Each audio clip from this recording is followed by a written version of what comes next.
जय श्री कृष्ण दोस्तों, मेरा नाम अभिषेक है और आज हम बात करेंगे महाभारत के टॉप वॉरियर्स या प्रमुख योद्धा और उनके रण कौशल के बारे में। वैसे तो आजकल हर चैनल पे लोग रैंकिंग दे रहे होते हैं, पर मेरे विचार से किसी भी तरह की रैंकिंग देना योद्धाओं के शौर्य पे सही नहीं होगा। भगवान श्री कृष्ण और शेषनाग अवतार बलराम तो सर्वश्रेष्ठ थे और उनकी किसी भी तरह से तुलना नहीं की जा सकती। गुरु परशुराम जो विष्णु जी के अंश अवतार थे, उनको भी किसी तुलना में नहीं लाया जा सकता। सबसे पहले बात करते हैं इस महाग्रंथ के सेंट्रल कैरेक्टर महानायक अर्जुन की। हिंदू धर्म के दोनों सर्वोच्च भगवान महादेव और विष्णु जी का इनको आशीर्वाद था, जिसमें श्री कृष्ण इनके प्रमुख मित्र और मार्गदर्शक भी थे। इनकी उपलब्धियां महाभारत में सबसे ज्यादा रही हैं। ये महाभारत के युद्ध में लड़ने वाले योद्धाओं में सर्वश्रेष्ठ धनुर्धर थे। दोनों हाथों से तीर चलाने की कला में महारत थी इनको, और तभी इनका एक नाम सव्यसाची भी था। रात्रि में लड़ने से लेकर मायावी युद्ध का पलटवार करना सब इनको अच्छी तरह से आता था। महाभारत के योद्धाओं में सबसे ज्यादा दिव्यास्त्र इन्हीं के पास थे। अर्जुन ने तप कर महादेव को प्रसन्न करा और महादेव ने खुद पाशुपास्त्र इनको दिया था। महादेव, श्री कृष्ण, परशुराम, सबके शब्दों में तीनों लोकों में इनके समान कोई नहीं था। खांडवन दहन संस्करण के दौरान श्री कृष्ण के साथ इंद्र सहित देवों को पराजित करने में वह कामयाब रहे थे। निवत कवच, कालके जैसे असंख्य दानवों का इन्होंने विध्वंस करा था, जिनको देवता भी पराजित नहीं कर पा रहे थे। विराट युद्ध में पूरी कौरव सेना, जिसमें भीष्म, द्रोण, कर्ण, अश्वत्थामा जैसे योद्धा, उन सभी को इन्होंने कई बार पराजित करा। अर्जुन ने लाखों गंधर्वों का घोष यात्रा युद्ध में विनाश करा था। कुरुक्षेत्र युद्ध में अर्जुन सबसे विध्वंसकारी योद्धा थे और सबसे ज्यादा सैनिकों का संहार इन्होंने करा था। युद्ध के 14वें दिन इनका सर्वश्रेष्ठ प्रदर्शन था, जिसमें अर्जुन ने कौरव पक्ष की कई अक्षौणी सेना मार गिराई थी। अर्जुन ने कौरव सेना के भीष्म, द्रोण, कर्ण, अश्वत्थामा जैसे महान योद्धाओं को कई बार हराया था। जीवन भर ये निरंतर युद्ध लड़ते रहे और इनके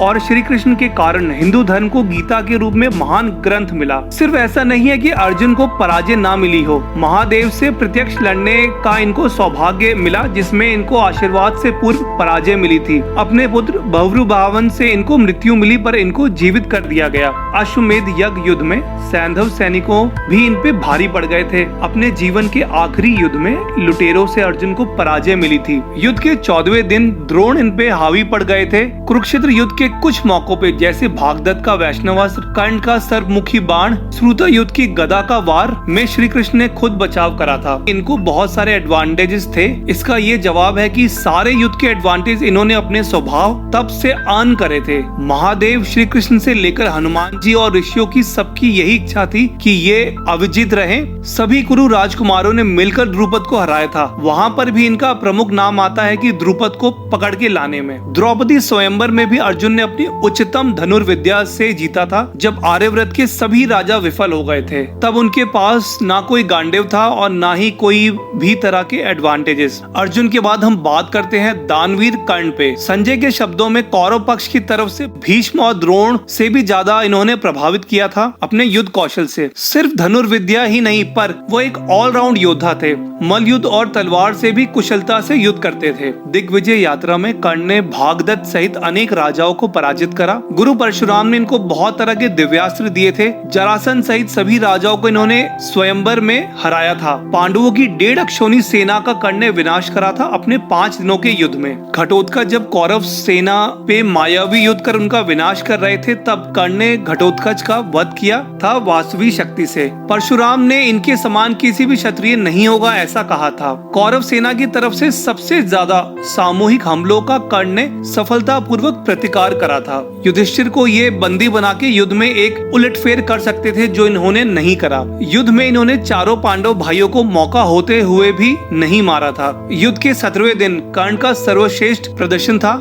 कर्ण का सर्पमुखी बाण, जिसमें अश्वसेना नामक सर्प था, उससे बचने के लिए श्री कृष्ण को रथ को दबाना पड़ गया था, जिसने अर्जुन के दिव्य छत्र को नष्ट कर दिया था। पांडव सेना में प्रमुखता अर्जुन और अभिमन्यु को छोड़कर सभी योद्धाओं को इन्होंने कई बार हराया था। कर्ण के कवच कुंडल को महाभारत में अस्त्रों से भी ना नष्ट होने वाला बताया गया है। कर्ण और अर्जुन का अंतिम युद्ध द्वापर युग के 2 महानतम योद्धाओं का युद्ध में से आता है। कर्ण को भी जीवन काल में कई बार हार का सामना करना पड़ा। विराट युद्ध, चित्रसेन गंधर्व युद्ध, अर्जुन और अभिमन्यु से कुरुक्षेत्र युद्ध में भीम और सात्यकी ने भी कर्ण को परास्त किया था। कर्ण के बाद हम बात करेंगे गुरु द्रोण पे। परशुराम के शिष्य थे और सभी कुरु राजकुमारों के गुरु भी। कौरव सेना के दूसरे सेनापति थे।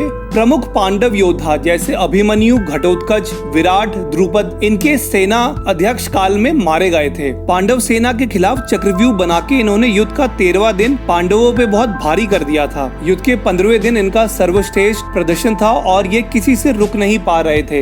युद्ध के 14वें दिन अर्जुन के विभस्त रूप में होने के बाद भी द्रोण अर्जुन पे भारी पड़े थे। द्रोण के पास बहुत सारे दिव्यास्त्र जिसमें नारायणास्त्र प्रमुख था। अपने 15 दिन के युद्ध में पांडवों की 2 अक्षौणी सेना का द्रोण ने विध्वंस करा था। द्रोण ब्रह्मास्त्र का प्रयोग साधारण सैनिकों पे भी करने लग गए थे। द्रोण को पांडव की सेना में कई योद्धा जैसे अर्जुन, भीम, अभिमन्यु, सात्यकी, घटोत्कच ने कई बार हराया था। द्रोण के बाद आते हैं हम उनके पुत्र अश्वत्थामा पे, जो कौरव योद्धाओं में सबसे ज्यादा विनाशकारी थे। दोस्तों मैं इनके बारे में कहना चाहूंगा कि टीवी सीरियल्स ने अगर किसी को सबसे अंडररेट करके दिखाया है तो ये अश्वत्थामा है। अभिमन्यु वध के एपिसोड में दिखाया गया है कि अभिमन्यु इनको जब भी मारते हैं ये हवा में उड़ते हुए गिर जाते हैं। ऐसा बिल्कुल नहीं था। घटोत्कच जब मायावी युद्ध लड़ रहा था और पूरी कौरव सेना भाग गई थी, तब अश्वत्थामा ने एक अक्षौणी मायावी राक्षसी सेना का विनाश करा था। अपने पिता की मृत्यु के बाद क्रोधित अवस्था में अश्वत्थामा ने नारायणास्त्र का प्रयोग किया, जिससे एक अक्षौणी पांडव सेना स्वाहा हो गई थी। अश्वत्थामा के अग्नि अस्त्र ने भी एक अक्षौणी पांडव सेना का नाश कर दिया था। महादेव की आराधना के कारण महादेव इनके शरीर में प्रवेश कर गए थे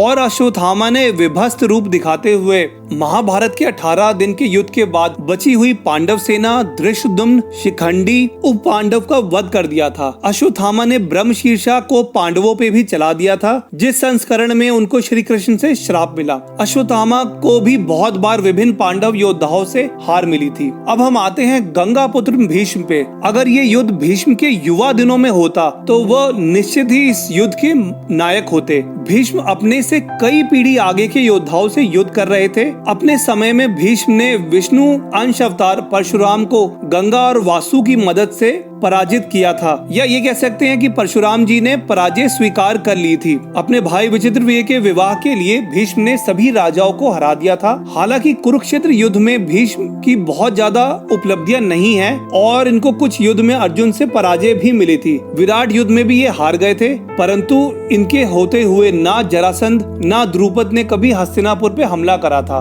भीष्म के पास कई सारे दिव्यास्त्र थे। इच्छा मृत्यु भी इनको मजबूत बनाती थी। इनके 10 दिनों के कौरव सेना के अध्यक्ष काल में कौरव सेना के कम योद्धा मारे गए थे एवं युद्ध के नियम भी ज्यादा नहीं टूटे थे। अब हम आते हैं वायुपुत्र भीम पे। महाभारत युद्ध के सबसे शारीरिक युद्ध में ताकतवर योद्धा भीम थे। बलराम भी इनके गुरु थे और ये एक महान गदाधारी योद्धा भी थे। भीम ने बाद के वर्षों में अपनी धनुर्विद्या पे भी बहुत मेहनत करी थी। दुर्योधन और दुशासन को छोड़ के सभी कौरव भाइयों को भीम ने अपनी धनुर्विद्या से मारा था। भीम ने अपने जीवन काल में बलशाली योद्धा जैसे जरासंध, कीचक का वध करा था। भीम ने बहुत सारे राक्षसों का भी वध करा था। भीम ने कई कौरव योद्धा जैसे भीष्म, द्रोण, कर्ण, दुर्योधन, दुशासन को हराया था। कर्ण से भीम का युद्ध कई बार हुआ था, जिसमें दोनों ने एक दूसरे को बहुत बार हराया था। भीम को कौरव पक्ष के कई योद्धा से बहुत बार पराजय मिली थी और कुछ सामूहिक हमलों में भी भीम को हार मिली थी, पर बिना किसी भी दिव्यास्त्र के भी उन्होंने कौरव सेना में भारी तबाही मचा के रखी थी।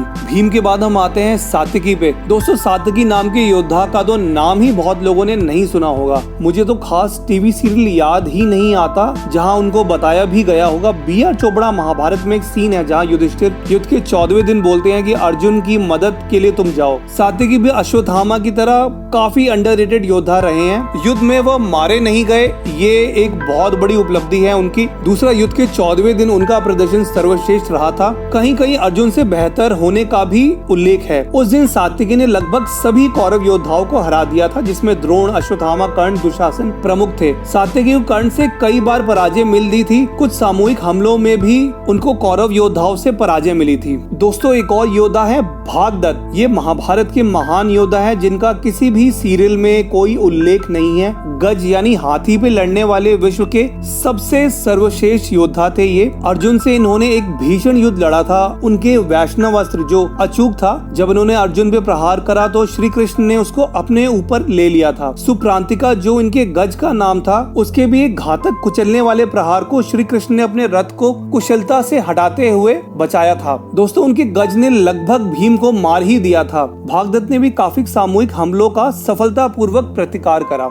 अगर अभिमन्यु जीवित रहते तो महाभारत के श्रेष्ठ योद्धा जैसे भीष्म, अर्जुन, कर्ण से भी आगे निकलने का उनमें पूरा पोटेंशियल था। युद्ध के 13वें दिन तो पूरा उनके नाम रहा। कौरव सेना के सभी योद्धा, प्रमुखतः द्रोण, कर्ण, अश्वत्थामा को उन्होंने कई बार पराजित किया। बहुत ही विध्वंसकारी युद्ध लड़ा और बहुत सारे महारथी मिलके भी उनको पराजित नहीं कर पा रहे थे। दोस्तों, युद्ध में कुछ सामूहिक हमलों में उनको बहुत बार कौरव योद्धाओं से पराजय भी मिली थी। इसके बाद हम आते हैं भीम के पुत्र घटोत्कच पे। युद्ध के 14वें दिन बहुत ही विध्वंसक युद्ध लड़ा था इन्होंने। एक समय पे तो पूरे कौरव सेना के पास लग रहा था कि इनका कोई जवाब नहीं है। पहले अश्वत्थामा ने इनका प्रतिकार करा और फिर कर्ण ने आखिरी में इनको अमोघ शक्ति से वध करा। घटोत्कच ने भी लगभग 1 अक्षोहिणी के करीब कौरव सेना का नाश कर दिया था। दोस्तों, साथ में कुछ योद्धाओं का मैं ऑनरेबल मेंशन भी करना चाहूंगा, जैसे कृष्णपुत्र प्रद्युम्न जो महाभारत के युद्ध में नहीं लड़े थे, पर इन्होंने सभी कौरव योद्धाओं को पराजित कर दिया था। एकलव्य जो अगर अंगूठा नहीं कटा होता